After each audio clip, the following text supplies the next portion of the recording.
Perfect wing liner. Step 1, add some translucent powder. Step 2, grab some brown powder. Follow the bottom waterline to create the tail of the liner. Step 3, now that you practice and you have the map for the liner, you want to go ahead and grab your liquid eyeliner and start tracing it over the brown liner.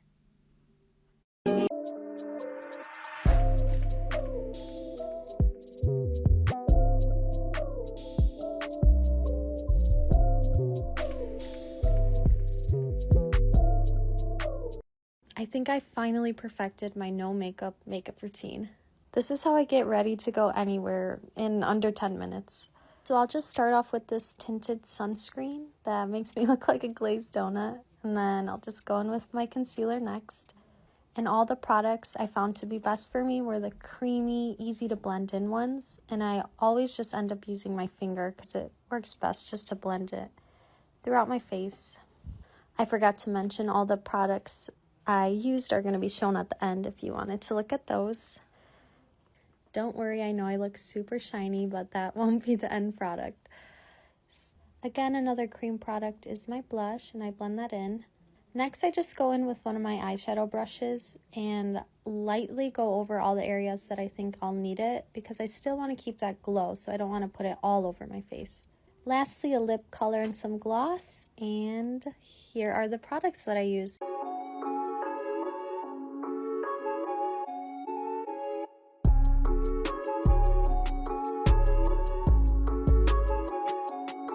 Stop overlining your lips and start overlining your lips. Now I know what you're thinking, didn't she just say the exact same thing? There is a difference, and let me show you how. Start by taking a lip definer. This one's a Revolution in Real Life Filter Finish. We're going to overline our lips in just an oval shape, just like this. For the rest of our lips, we're going to stay exactly in line. Then I'm going to take the In Real Life whipped lip cream and just fill in my lips. This shade, guys, wow, I love the formula of these lip creams. They're so hydrating, because there's nothing worse than having dry, flaky lips. And just like that, we have very full looking lips without the very obvious overlining. Who needs a filter when you have the In Real Life filter? So this is how I put on my eyelashes, and this is beginner friendly, so if you don't know how, keep watching. The first thing you want to do is you want to make sure that your eyelash fits your eye, and if it's longer than your eye, you trim it.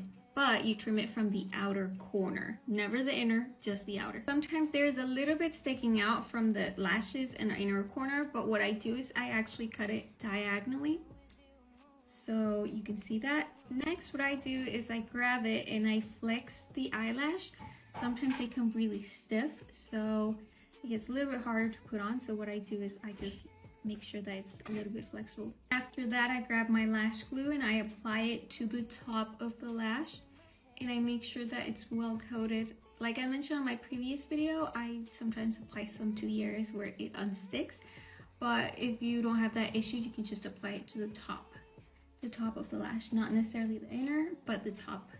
And this is what the glue looks like when it's fresh. I'll show you right now what it looks like when it's time to put it on, but don't blow on your lashes. I know it's tempting, but just swing them like that. Okay, so this is what the glue looks like. It's almost completely clear. There are a little bit of white there, which is fine.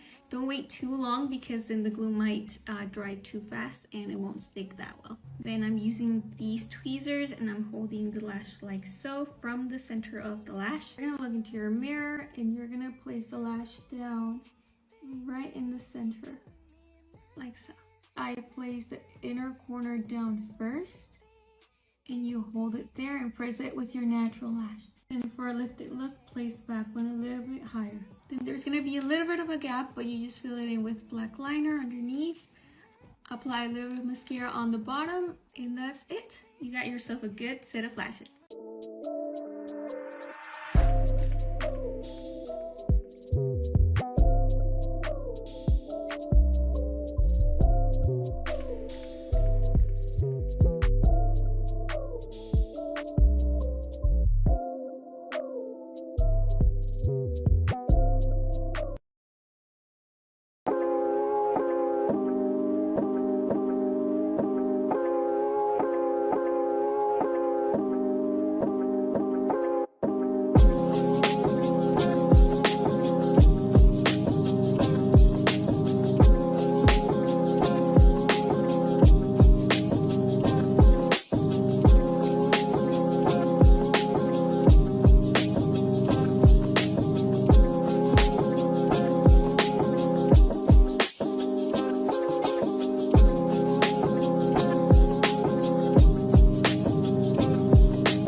She's a 7, but she does that thing where she puts that gold or light colored makeup right here on the insides of her eyes.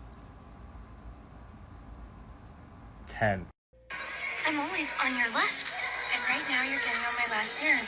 Switch. Okay, so lots of people are doing this doe versus siren eye trend, but I feel like not a lot of people are fully explaining what makes it so different. So as the MUA that I am, I'm gonna explain in detail every step, and I wanna be a part of this trend. So what makes a doe eye different from a siren eye? The best example that I can give you, think of Ariana Grande's eyes versus Megan Fox's eyes. Doe eyes are very soft, innocent, round, big. Siren eyes are more upturned, sexy, sultry, sharp. Kind of like a fox eye or cat eye look. Short tail, elongated tail.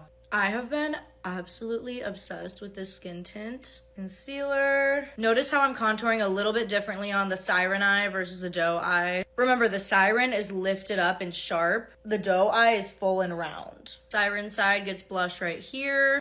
Doe side gets blush right here. You're gonna start to see that difference. Packing on a white for the doe lid. Now the biggest difference is the liner. Black for the siren eye, white for the doe eye. Right in the waterline.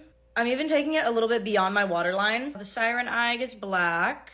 Oh, and a big pop of white on the inner corner here. The siren eye is a classic cat eye. Start the line small so you can add that flared effect. Like so. Add that sharp inner corner. For the doe eye, you wanted a rather thick wing, but not as elongated as this one. Very short wing. Like so. I'm gonna take a light brown underneath that white line to make it more exaggerated. Wow, look at that. Now, time for lashes. A very light coating of mascara. For this eye, I'm only coating the ends of the lashes, not all the way to the root because I want that white to show. For the siren eye, you're gonna want a very flared eyelash, and you're gonna wanna place the end of the lash like right on the top of the wing, like that. For the doe eye, you're gonna want a more round lash shape, not as flared. It has volume all throughout. Put it on as you regularly would. I mean, hello, look at that difference. I'm gonna do a pinky nude on this side and a darker berry color on this side. Okay, let's film this transition. Let's do it. You know what? My half and half lip gotta go. Holy shit, they're so overlined, but we're just gonna go with it. I'm always on your left.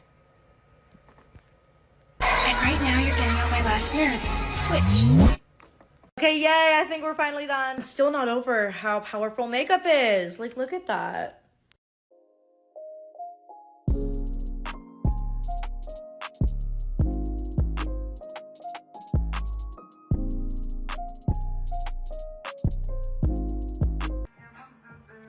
Let me show you how I did this. And we'll be using the lash curler again. First step is priming the eyelid. I'm going to be using this eyeshadow by Melt. Place the curler right on my crease. I'm going to use a flat angled brush and I'm going to start tracing. Have something like that. Now I'm going to use the side of the curler. And I'm going to place that right here to match the tip of my brow. And again, let's trace. And you should have something like that. I'm going to do a half wing. Okay, this eyeshadow screams pigment. I'm going to basically just continue this line to meet the end. Like that. I'm going with this. I'm going to start diffusing this harsh line. I'm going to do the same over here. I'm going to smoke out the lower lash line. Blue liner on the waterline. Diamond highlighter by Lady Coat. Okay, added some mascara and lashes. This is the final look. Super pretty. Let me know if you're going to try this.